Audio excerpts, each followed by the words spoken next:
د نبی صلی الله علیه وسلم یوه بیبي وه جویریه ورته ویله رضی الله عنها.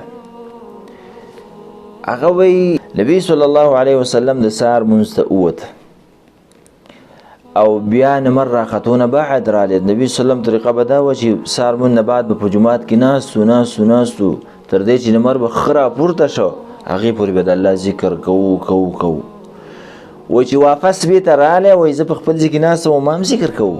وایي ما ته وویلی چې ته په مغه حال باندې ناست یې د کوم وخت نه چې ما زه ننوتی یم همقسې ناست یې د الله ذکر کوئ. او د الله پیغمبر علیه الصلاة والسلام ورته وویله وایي ما لقد قلت بعدک 4 کلمات وایي ما ستا تا نه چې ووتم ما 4 کلمې ویلې دي 4 کلمې خو هغه داسې کلمې دي که هغه د دې سره وتلې دا ستا ټولې ناستې سره وتلې د سهار لمونځ نه بعد د نمر راختو پورې دا اوس چې زه رالمه څونه ذکرونه دي کلي دي دعاګانې دي کلي دي دا ټول دې سره چې وتلې نو دغه 4 کلمې او خبرې به په دې باندې درنې شي. سبحان الله. عزتمندو دا هغه ذکرونه دي چې دې فتح هغه چاته لګېږي چې د آخرت احساس ورسره او دا بیا هلته د دې زور سړی ویني. د 4 کلمې دي او دومره ثواب لري چې د سهار لمونځ نه بعد سړی د نمر راختو پورې په جومات کې ناستي په خپل ناستي او د الله ذکرونه کوي د دې ټولو نه هغه ډېرې درنې دي. دا څونه فایده شوه دا څه دي دا به سخت دي ډېرې اسانې دي. سبحان الله وبحمده عدد خلقه ورضا نفسه وزنة عرشه.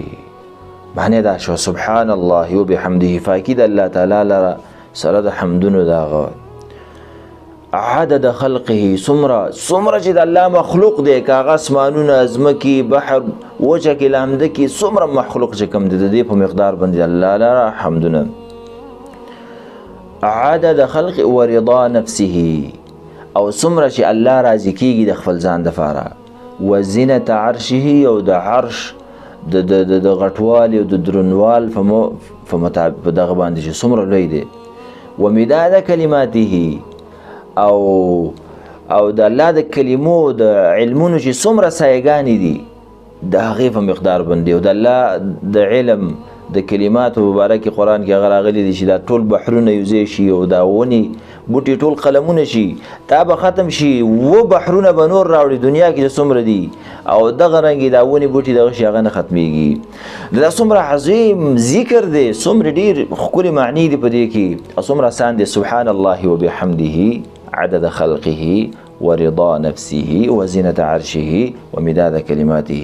دا ير نکي وروره او ندي کوم خور ير کی ځکه دومره لنډ وخت کې د دومره ثواب دا لري نو باید چې په دې باندې منګه ځان عادت کو او دا جنتونه د موږ نه فوت نشي.